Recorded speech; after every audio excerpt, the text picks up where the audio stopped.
तो मैंने ये कोशिश की थी कि आप लोगों का जो टेस्ट हो वो इस तरीके से हो कि आप लोगों को सही तौर पे आपका आइडिया हो जाए कि कितनी मेहनत के बाद आपको कितनी चीज़ समझ आ जाती है।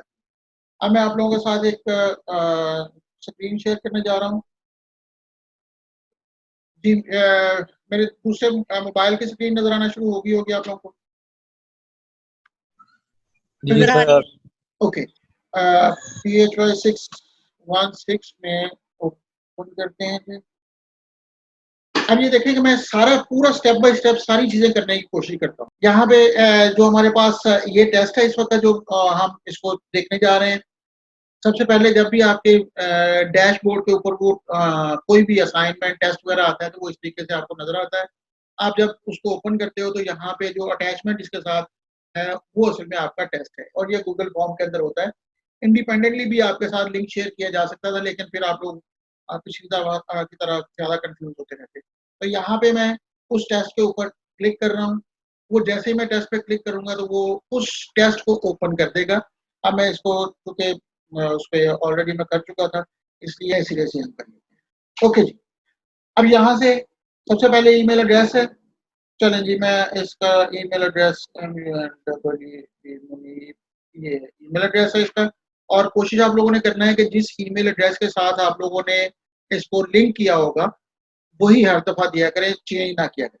उसके बाद यहाँ पे नाम वाली क्वेश्चन आपको नज़र नहीं आ रहा, उसकी रीज़न क्या है कि आपने जो नाम वाला ऑप्शन है, वो चूँकि क्वेश्चन के तौर पे है, तो उसका ऑर्डर शफल हो गया, लेकिन जहाँ पर भी आएगा हम उसको दे देंगे। Sensitivity of galvanometer is given by, आगे सेंसिटिविटी की बात हो रही है ना, तो सेंसिटिविटी का मतलब ये होता है कि कितने हमारे पास रेजिस्टेंस पर वोल्ट उसकी शो हो रहा हो या reciprocal of full scale deflection of the current, ये दोनों ऑप्शन भी हमारे पास ठीक है।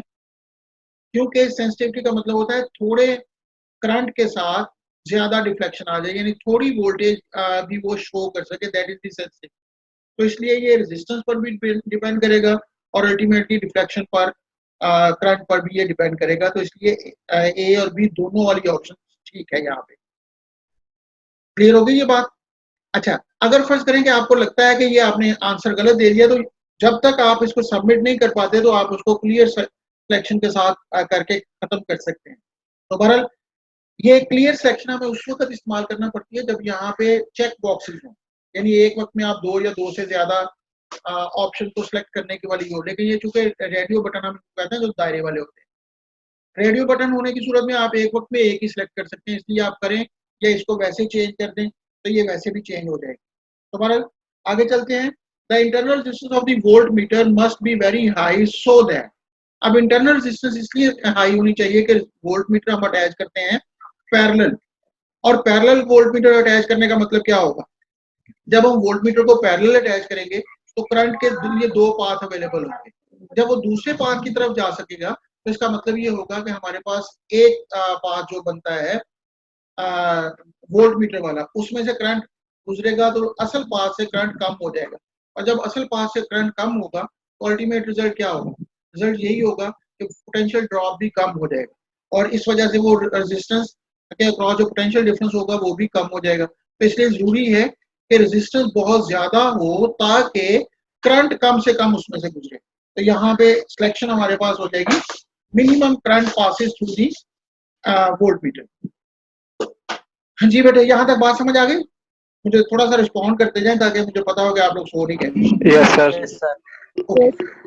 Okay, the internal resistance of the ideal voltmeter is in the range of, internal resistance of ideal voltmeter है few ओहम, तो डेफिनेटली हाई रेजिस्टेंस होनी चाहिए। अब वो 3000 ओहम मैंने इसलिए लिखा था डिसीव करने के लिए कि जो हमारे पास टेबल टॉप आमतौर पे लैब के अंदर वोल्टमीटर होते हैं उसकी रेजिस्टेंस इस रेंज में होती है, लेकिन जो आइडियल वोल्टमीटर है इसका मतलब होता है जिसके अंदर से कोई भी करंट फ्लो ना करे, और उस सूरत में वो रेजिस्टेंस सर्किट रेजिस्टेंस से बहुत ज्यादा होनी चाहिए, और अगर हम आइडियली उसको कह दें तो वो इन्फिनिटी होनी चाहिए। तो यहाँ पे वेरी हाई वाली option is the most appropriate answer, और याद रखना है कि एमसीक्यूज क्वेश्चन में correct answer is not the correct answer but the most appropriate answer is the correct answer. उसके बाद नेक्स्ट हमारे पास है a plumber need to measure the internal diameter of the water pipe as accurate as possible, which instrument should be used? अब internal diameter के लिए हमारे पास जो आम लैब के अंदर इस्तेमाल होने वाला माइक्रोमीटर स्क्रू गेज सबसे ज्यादा सही मेजरमेंट कर सकता है, लेकिन मसला क्या है कि वो उसके स्टड के दरमियान में कोई चीज रखी जा सकती है। इंटरनल डायमीटर के लिए उसमें कोई भी हमारे पास जाज नहीं है। तो सिर्फ और सिर्फ वर्नियर कैलिपर एक ऐसी चीज है जिससे हम इंटरनल डायमीटर मालूम कर सकते हैं इन तमाम के अंदर, यानी मीटर रूल भी नहीं हो सकता, मेजरिंग टेप भी नहीं हो सकती और माइक्रोमीटर स्क्रू गेज भी नहीं हो सकता। मीटर रूल को हमने इसलिए या मेजरिंग टेप को हमने इसलिए भी रूल आउट कर दिया कि उसने ज्यादा से ज्यादा एक्यूरेसी के साथ कहा है, तो लाजमी तौर पे इनके मुकाबले में वर्नियर कैलिपर ज्यादा एक्यूरेटली मेजर कर सके। अब उसके बाद नेक्स्ट हमारे पास है what is the reading if first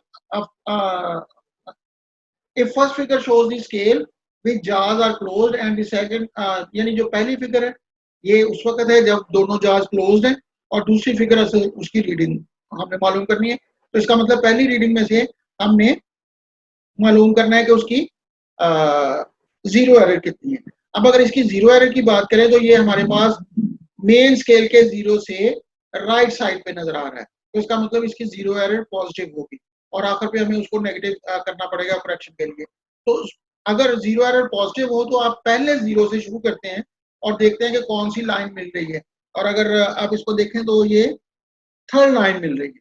अच्छा, बाज़ औक़ात लगता होता है कि ये भी थोड़ी सी आगे पीछे है, लेकिन इसका तरीकाकार क्या होता है कि आप देखें कि कौन सी लाइन लेफ्ट साइड पे किसी भी लाइन के है और उससे आगे एक लाइन छोड़ के अगर वो राइट साइड पे हो जाती है और वाइस वर्सा, तो इसका मतलब दरमियान वाली लाइन उसकी सही लाइन होगी।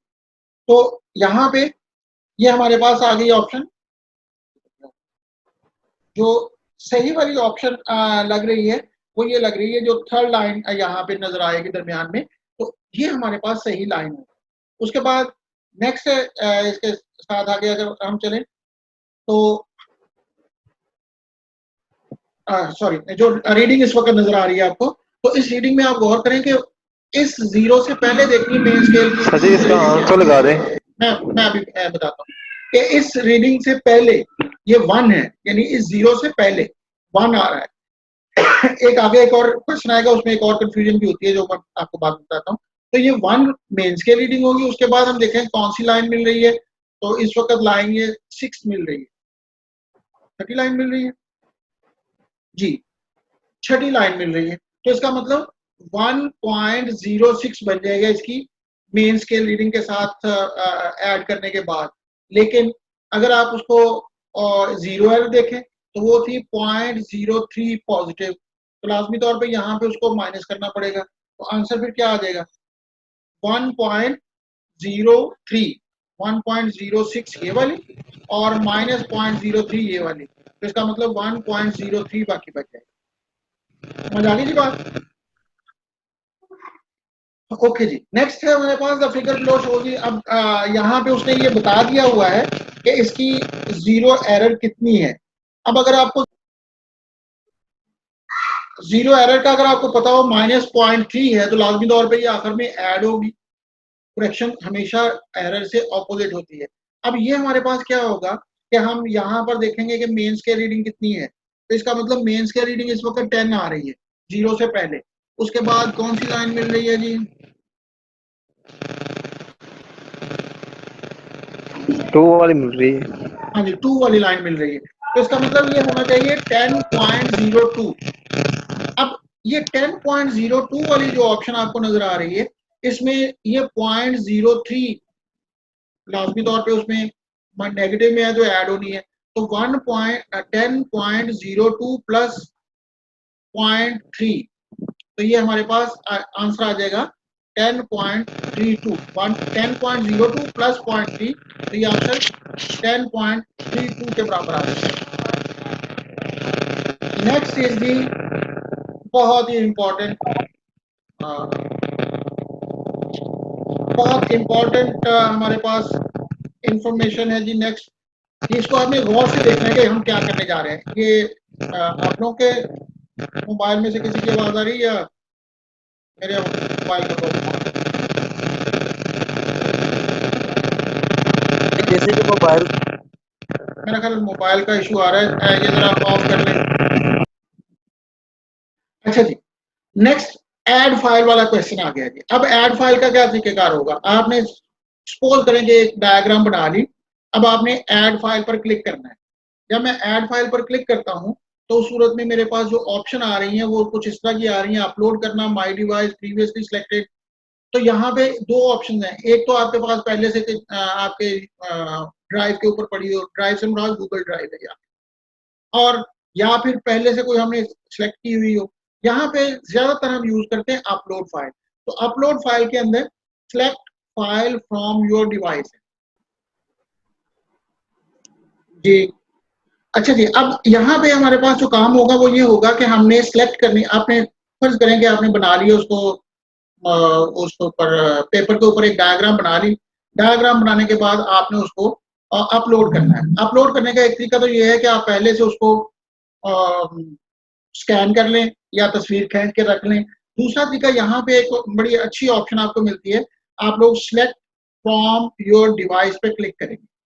जैसे ही आप सिलेक्ट फ्रॉम योर डिवाइस पे क्लिक करते हैं तो आपको ये नीचे ऑप्शन नजर आ रही होती हैं, capture image, complete action, voice recorder और फाइल्स। अगर तो आप लोगों ने पहले से तस्वीर खींची हुई है, चीटिंग की हुई है, तो आप फाइल पे क्लिक करें, सेलेक्ट करें और अपलोड कर दें। लेकिन अगर आप लोगों ने उसी वक्त ही अपलोड करनी है तो आपने कैप्चर इमेज पे जाना है।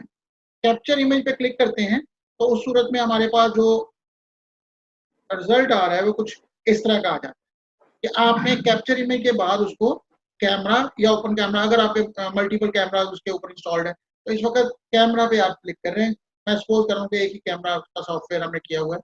तो जैसे ही हम कैमरा के सॉफ्टवेयर पे क्लिक करते हैं तो आपका मोबाइल का कैमरा ऑन हो जाता है।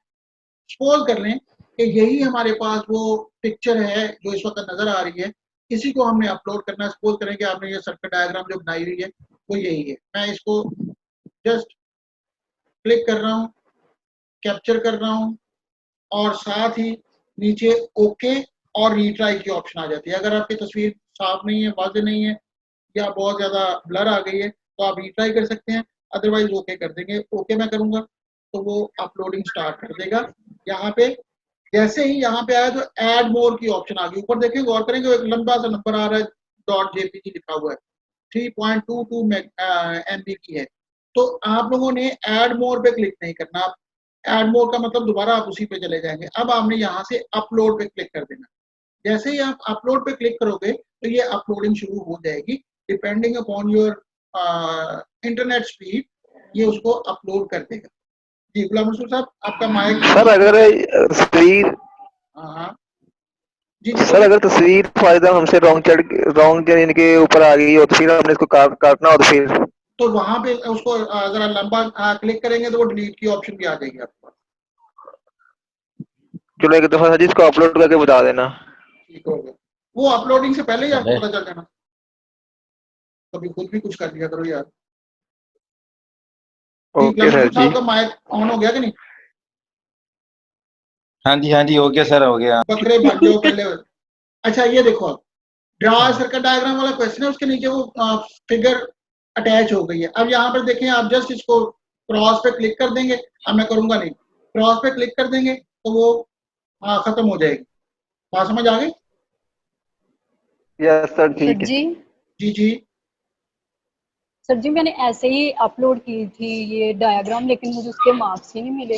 वो मार्क्स जो पहले 18 लोगों को मैंने मार्क्स दे दिए थे, जो जिन्होंने लेट सबमिट किया था उनको यही सजा है। तो उनके सिर्फ उसी के नंबर नहीं नहीं मिलेंगे, बाकियों को सर मिल जी जाएंगे। मेरी लेट सबमिट नहीं हुई थी। सर जी मैं मेरी लेट सबमिट नहीं मैं हुई चेक कर थी, टाइम मैंने दोबारा जी जी। दोबारा चेक कर लूंगा। बहरहाल अभी इसी पे फोकस करते हैं। Okay sir, okay thank you sir.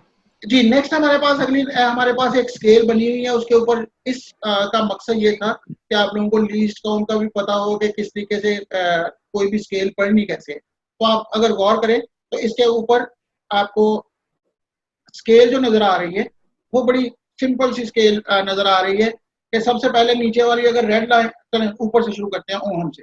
Ohm में अगर आप देखें तो 20 और 30 के दरमियान 5 लाइनें हैं। इसका मतलब एक लाइन 2 के बराबर हो गई।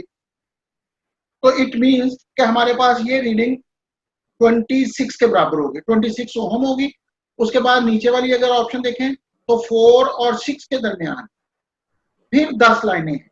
इसका मतलब ये दो भी हमारे पास 0.2 के बराबर हर लाइन के बराबर हो जाएगी, क्योंकि 10 लाइनें बराबर है 2 के, तो एक लाइन बराबर हमारे पास 0.2। तो ये दूसरी ऑप्शन हमारे पास 4.2 है। और इसी तरह यहाँ से 100 से 150 के दरमियान 10 लाइनें हैं, तो एक लाइन हमारे पास यहाँ पर भी 20 के कितने के 5 के बराबर है, तो इसका मतलब 110 ये है। तो यहाँ पे ऑप्शन हमारे पास जितनी भी आ रही हैं उसमें सबसे पहली बात ये है कि 26 ओम, 4.4 एम्पेयर और 110 वोल्ट यहाँ पे आपने सेलेक्ट करना था। ये हमारे पास उसकी करेक्ट ऑप्शन थी।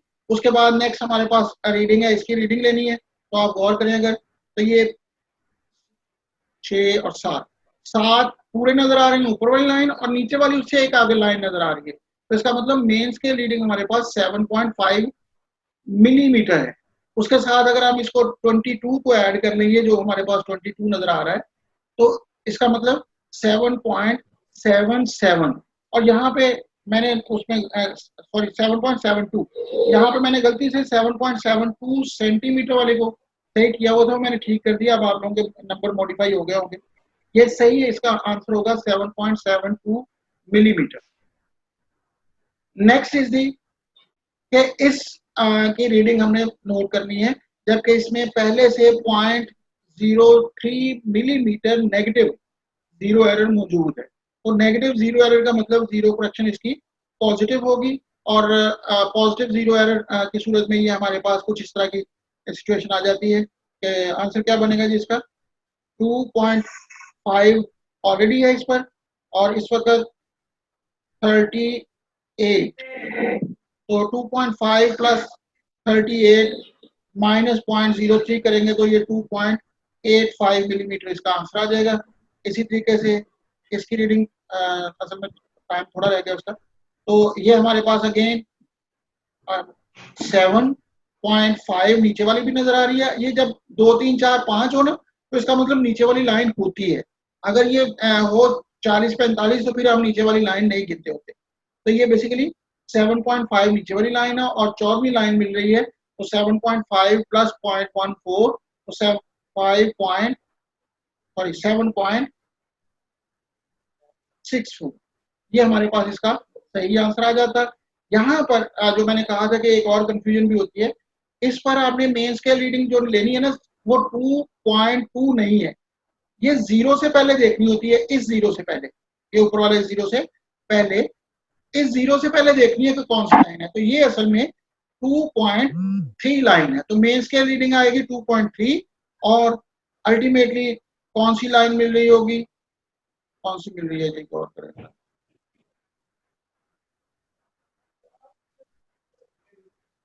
जी तीसरी लाइन ही मिल रही है, तो 2.3 प्लस 2.3 हमारे पास मेन स्केल, 0.03 बाद वाली स्केल, तो ये 2.33 आ जाएगा। और उसके बाद चलें, आप लोगों को ये पता ही होगा कि क्या है क्या नहीं।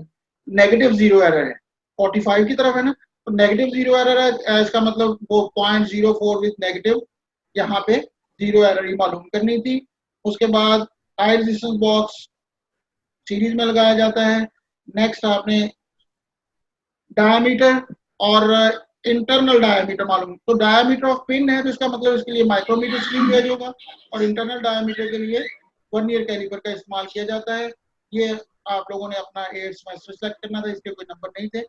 But is the zero error in the vernier caliper, तो यहाँ पर भी अगेन नेगेटिव। यहाँ पे जो बहुत अहम पॉइंट होता है वो ये होता है कि जब आप ये नेगेटिव जीरो एरर हो, तो आपने जो नंबर काउंट करना होता है वो इस साइड से करना होता है।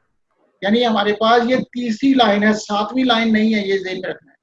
इसको हम तीसरी लाइन कहेंगे, तो माइनस 0.03 ये हमारे पास इसके लिए जीरो एरर होगी। आप लोगों के दफा सही था, ये मैंने किया था। अब ये सबमिट हो गया है।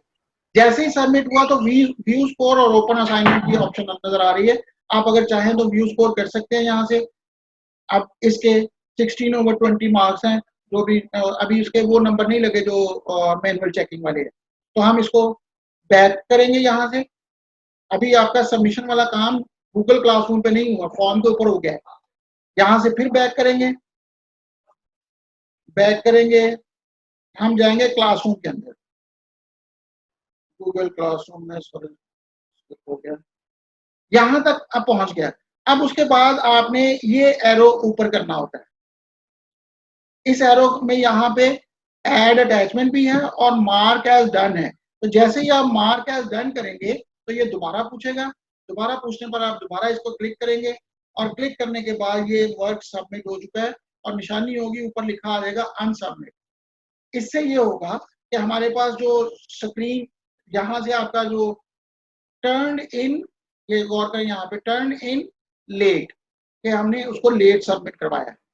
तो ये तो था जी हमारे पास बेसिकली जो सबमिशन का प्रोसेस। अब मैं आपको दोबारा दिखाता हूँ कि हमारी स्क्रीन के ऊपर वो किस तरह का आएगा।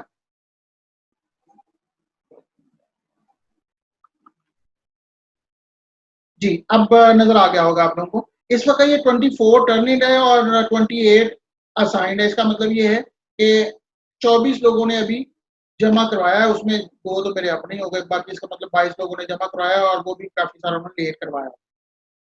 अब हम फॉर्म पर क्लिक करेंगे जो अटैचमेंट की सूरत में है। तो यहाँ पे हमें एडिट की ऑप्शन मिल जाएगी। हम एडिट पर क्लिक करेंगे और एडिट क्लिक करने की सूरत में वो फॉर्म असल हालत में खुल जाएगा। यहाँ पे वो क्वेश्चनेयर पूरा भी होगा और उसके साथ एक रिस्पॉन्सेज का टैब होगा।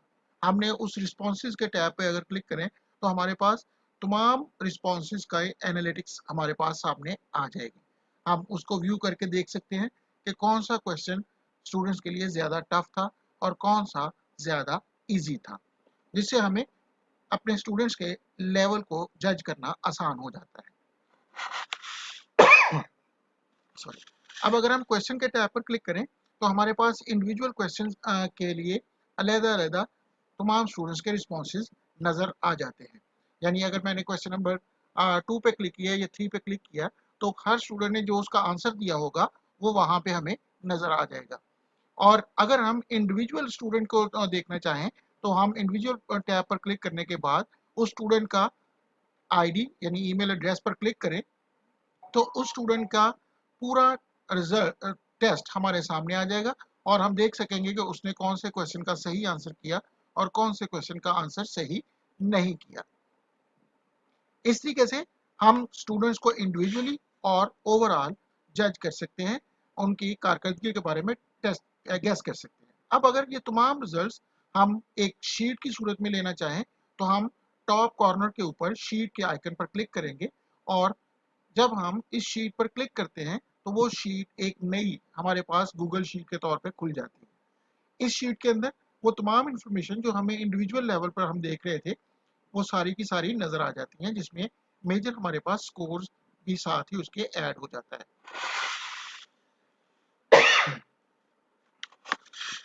हम इस शीट को फिर एक्सेल की शीट के तौर पे सेव भी कर सकते हैं। इस शीट के अंदर हमारे पास हर क्वेश्चन का आंसर जो स्टूडेंट ने दिया होगा वो भी साथ नजर आ रहा है। इसके अलावा हमारे पास जहां पर उसकी अटैचमेंट लोड की गई है वो भी एक हाइपर टेक्स्ट के तौर पे नजर आ जाता है। अगर हम इस शीट को एज एक्सेल शीट सेव करना चाहें अपने कंप्यूटर पर तो हम फाइल के ऊपर जाके इस शीट को एक्सेल की सूरत में सेव करने के लिए हम डाउनलोड पर क्लिक करेंगे। डाउनलोड पर क्लिक करने की सूरत में हमारे पास सेव एज एक्सेल शीट वो ऑप्शन दे देगा। हम उसको डाउनलोड करेंगे और अगर हम उसको ओपन करेंगे तो अब हमारे पास एक्सेल सॉफ्टवेयर के अंदर वो ओपन हो जाएगी और ये हमारे पास रिकॉर्ड के तौर पे शेयर भी की जा सकती है या सेव रखी जा सकती है। अदरवाइज हम गूगल शीट को ही अगर स्टूडेंट्स के साथ शेयर करना चाहें तो कर सकते हैं ताकि वो अपनी तमाम क्लास का रिजल्ट एक ही वक्त में देख लें। तो ये था हमारे पास गूगल क्लासरूम के अंदर टेस्ट कंडक्ट करना और फिर उसको एनालाइज करना। होप आप लोगों को ये वीडियो इंफॉर्मेटिव लगी होगी। अगर इसके बारे में कोई क्वेश्चन हो तो आप कमेंट बॉक्स में जाके क्वेश्चन कर सकते हैं। अगली वीडियो तक के लिए अल्लाह हाफिज।